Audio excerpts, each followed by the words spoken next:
Hi, I'm Rhonda Larson, and today we're going to make homemade ghee.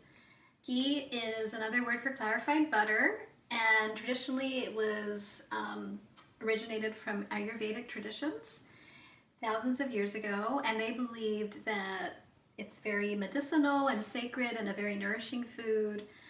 One of the purposes of ghee is to, when you're mixing it with specific foods or herbs, it is intended and it's meant to go deep into the tissues of the body and take the nourishment from the foods that you're mixing it with to create rejuvenation, create healing and health and a lot of nutrients. So we're gonna start the process here with, you're making homemade ghee out of cultured or unsalted butter. And this is just one that I'm using today, and you want to try to always make sure it's organic butter. The fats of animals usually concentrate the most pesticides and herbicides, so you want to make sure that you get organic fats, especially animal fats, so it's pure and clean of pesticides, herbicides, steroids, antibiotics. So we're using the Organic Valley, the unsalted, and you want to make sure you always use unsalted butter, because if you use salted, then it can burn. So always make sure you have the unsalted. So I'm making 2 pounds of ghee today, so I actually used 2 boxes, but you can make 1 box if you'd like. We go through a lot here at home, so we're gonna make a double batch today. So what I did is I just, of course, unwrapped the sticks of butter, and you want to try to use a heavy saucepan, and I'm just going to turn the heat on to about medium heat, and the butter's going to start to slowly melt. This process usually takes between 15 sometimes to 25 minutes. It depends on the butter that you use. So it's kind of one of those recipes that you have to watch really carefully depending on what butter you use. It might take a little bit longer, or it might be a little quicker depending on what product you're using. So we're just going to let it melt. And another thing that's really important about ghee that I really love, for people that are lactose or being dairy free, the process of making ghee is to remove the milk and the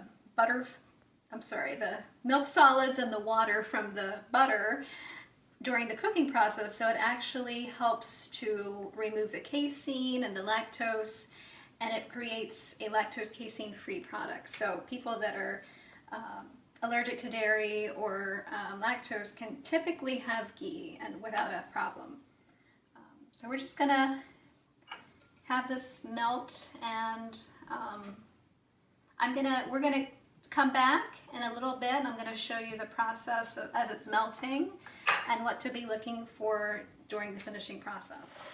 So we're a couple minutes into the process of making the ghee, probably about 5 to 6 minutes, and as you can see, it's bubbling and kind of starting to foam after the melting process. And the foam is just the water and the milk solids that are basically cooking off of the ghee process. So that's what the foam and the bubbling is for. So that's going to take a few more minutes, and then we'll come back and see what the next stage is going to be like.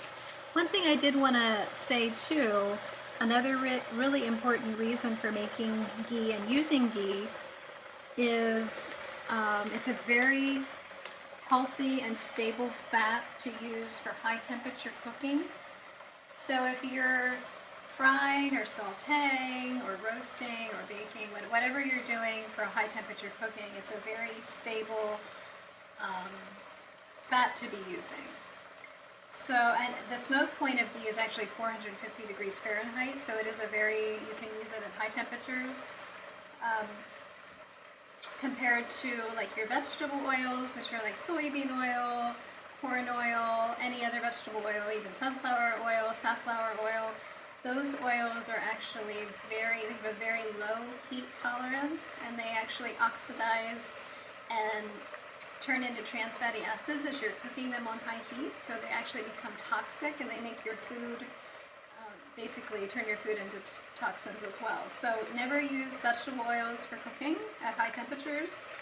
And a lot of times those types of fats as well are filled with genetically modified organisms, and they're just very unhealthy and very processed. So you don't want to be using them for any kind of cooking or even cold. And olive oil is one that you do want to be using for cold things, but olive oil has a lower smoke point or low cooking point as well compared to ghee or butter. So just use olive oil for like salad dressings or to pour on colder foods. But olive oil is a very healthy fat. You just want to remember not to use it for cooking if you can.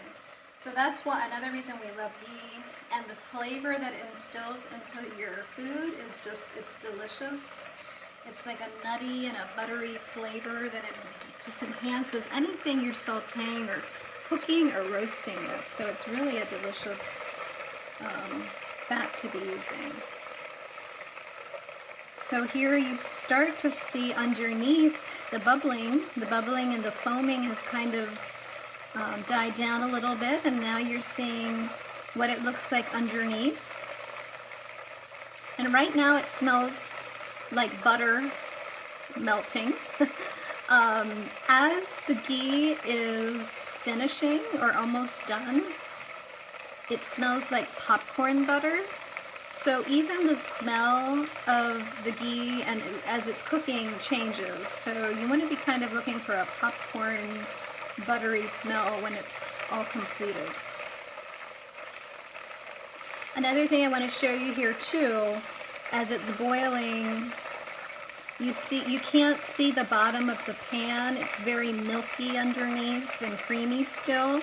So that means that the water and the milk solids are still boiling off. As it gets close to the finishing point or finished, you'll almost be able to see the bottom of the pan because the ghee actually turns like a very clear golden color. So that's one thing you want to be looking for as well when it's almost finished. Okay, so this is all finished.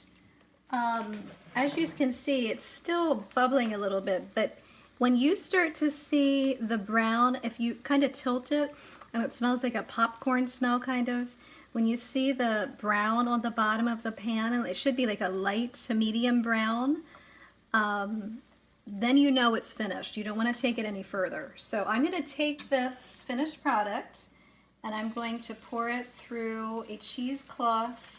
Do you see how clear? See how clear underneath that is as we're pouring it? And those are just the milk solids on the bottom of the pan that cooked off. So that's what your finished product bottom of the pan will look like.